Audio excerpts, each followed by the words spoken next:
Cantique des Cantiques, chapitre 7. Les filles de Jérusalem. Reviens, reviens, Sulamite. Reviens, reviens, afin que nous puissions te regarder.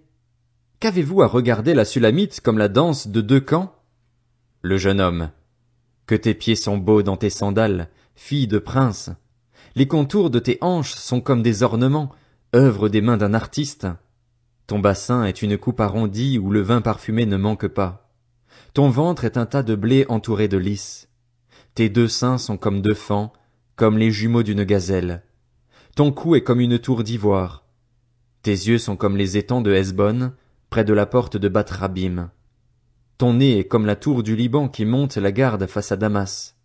Ta tête se dresse aussi fièrement que le caramel, et les cheveux de ta tête sont comme la pourpre. Un roi est prisonnier de boucles. Que tu es belle, que tu es agréable, mon amour, au milieu des délices. Ta taille ressemble au palmier, et tes seins à des grappes.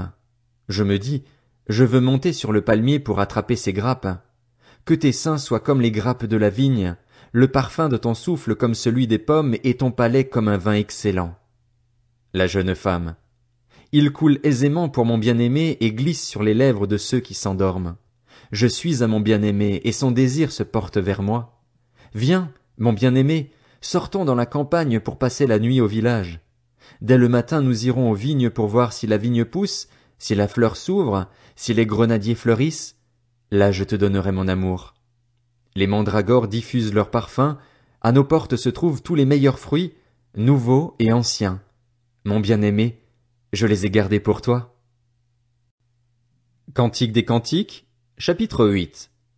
Si seulement tu étais comme mon frère, si seulement tu avais été allaité par ma mère, je te rencontrerais dehors, je t'embrasserais et l'on ne me mépriserait même pas. Je te conduirais, je t'amènerais chez ma mère, tu m'instruirais et je te ferais boire du vin parfumé, du jus de mes grenades. Que sa main gauche soutienne ma tête et que de sa main droite il m'enlace. Le jeune homme. Je vous en supplie, filles de Jérusalem, ne réveillez pas l'amour avant qu'elle ne le veuille. Les filles de Jérusalem, qui est celle qui monte du désert, appuyée sur son bien-aimé? La jeune femme. Je t'ai réveillée sous le pommier. C'est là que ta mère est tombée enceinte de toi, c'est là qu'elle est tombée enceinte et t'a donné le jour. Fais de moi comme une empreinte sur ton cœur, comme une empreinte sur ton bras, car l'amour est aussi fort que la mort, la passion est aussi inflexible que le séjour des morts. Ces ardeurs sont des ardeurs de feu, une flamme de l'Éternel. Les grandes eaux ne pourront pas éteindre l'amour, ni les fleuves le submerger. Même si un homme offrait tous les biens de sa maison contre l'amour, il ne s'attirerait que le mépris. Les frères de la jeune femme. Nous avons une petite sœur qui n'a pas encore de poitrine. Que ferons-nous de notre sœur, le jour où on la réclamera? Si elle est un rempart, nous construirons sur elle des créneaux en argent. Si elle est une porte, nous la fermerons avec une planche de cèdre. La jeune femme. Je suis un rempart et mes seins sont comme des tours. À ses yeux, j'ai été pareil à celle qui trouve la paix. Salomon avait une vigne à Baal-Hamon. Il a confié la vigne à des gardiens. Chacun apportait 1000 pièces d'argent pour récolter son fruit. Ma vigne à moi, je la garde. À toi, Salomon, les 1000 pièces, et 200 à ceux qui gardent son fruit. Le jeune homme. Habitante des jardins, des compagnons prêtent attention à ta voix. Fais-la-moi entendre. La jeune femme. Prends la fuite, mon bien-aimé. Montre-toi pareil à la gazelle ou au jeune cerf sur les montagnes aux aromates. Ésaïe, chapitre 1. Vision d'Ésaïe, fils d'Amoz, sur Juda et Jérusalem, durant les règnes d'Ozias, de Jotham, d'Akaz et d'Ézéchias sur Juda. Ciel, écoute. Terre, prête l'oreille. En effet, l'Éternel parle. J'ai nourri et élevé des enfants, mais ils se sont révoltés contre moi.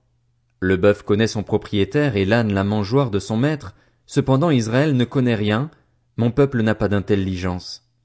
Malheur à la nation pécheresse, au peuple chargé de fautes, à la lignée des méchants, aux enfants corrompus.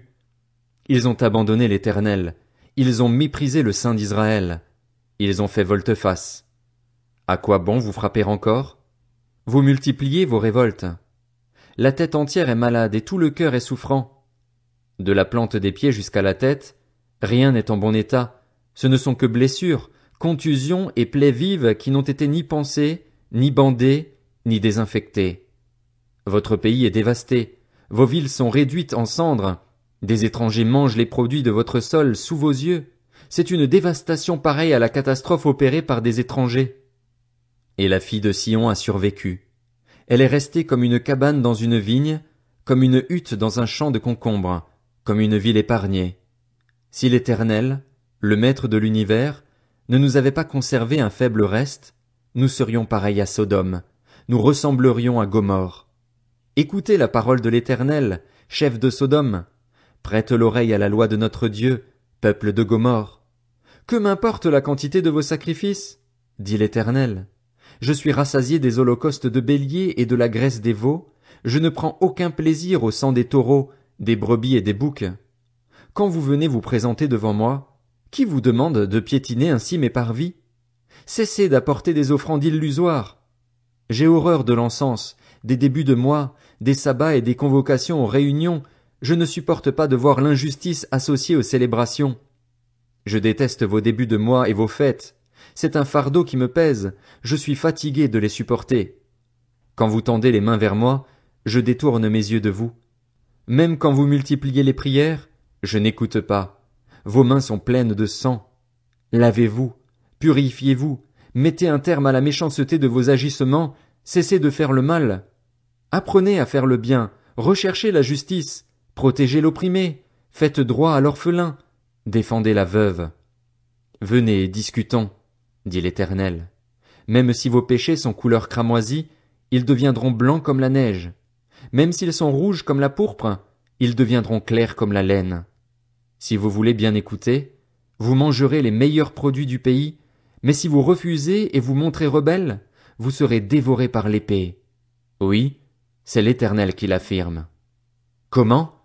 La ville fidèle est devenue une prostituée. Elle était remplie d'équité, la justice y habitait, et maintenant il y a des assassins. Ton argent s'est changé en impureté, ton vin a été coupé d'eau.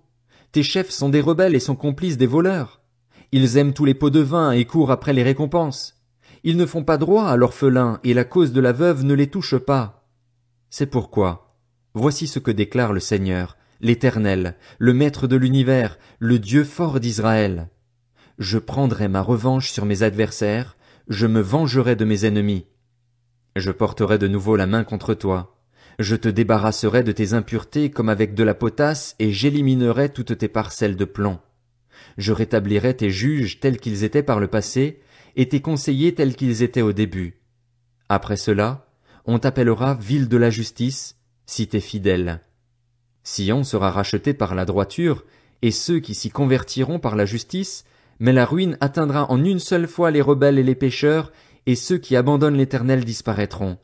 Oui, on aura honte des térébintes auxquels vous prenez plaisir et vous rougirez des jardins que vous avez choisis, car vous serez pareil à un térébinthe au feuillage fané, à un jardin dépourvu d'eau. L'homme fort deviendra pareil au chanvre et son activité pareille à une étincelle. Ils brûleront tous les deux ensemble et il n'y aura personne pour éteindre ce feu. Ésaïe, chapitre 2.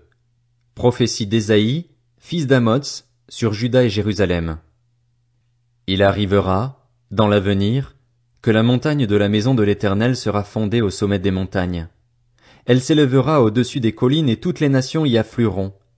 Des peuples s'y rendront en foule et diront, « Venez, montons à la montagne de l'Éternel, à la maison du Dieu de Jacob. Il nous enseignera ses voies et nous marcherons dans ses sentiers. » En effet, c'est de Sion que sortira la loi, et de Jérusalem la parole de l'Éternel. Il sera le juge des nations, l'arbitre d'un grand nombre de peuples.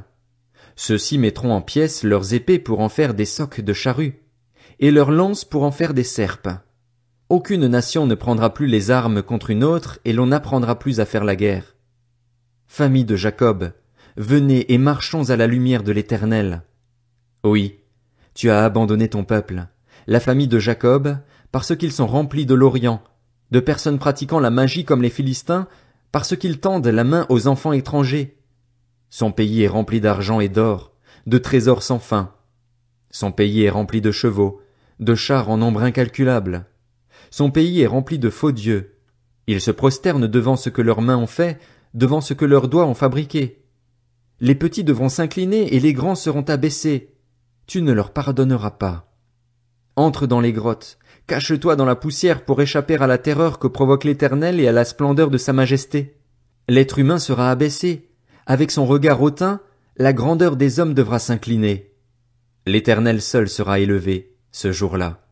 En effet, l'Éternel, le Maître de l'univers, s'est réservé un jour contre tout homme orgueilleux et hautain, contre tous ceux qui s'élèvent, afin qu'ils soient abaissés, contre tous les cèdres du Liban, quelle que soit leur taille et leur hauteur, et tous les chênes du Basan, contre toutes les hautes montagnes et toutes les collines élevées, contre toutes les hautes tours et toutes les murailles fortifiées, contre tous les bateaux long courriers et tous les navires splendides. L'orgueil de l'homme devra s'incliner, sa grandeur sera abaissée, l'Éternel seul sera élevé, ce jour-là. Tous les faux dieux disparaîtront. On entrera dans les grottes des rochers et on s'enfoncera dans la poussière pour échapper à la terreur que provoquera l'Éternel et à la splendeur de sa majesté quand il se lèvera pour terrifier la terre. Ce jour-là, les hommes jetteront aux taupes et aux chauves-souris leurs faux dieux en argent et en or qu'ils s'étaient fabriqués pour les adorer. Ils se glisseront dans les fentes des falaises et dans les creux des rochers pour échapper à la terreur de l'Éternel et à la splendeur de sa majesté quand il se lèvera pour terrifier la terre. Arrêtez de placer votre confiance dans l'être humain. Sa vie n'est qu'un souffle. Quelle est en effet sa valeur?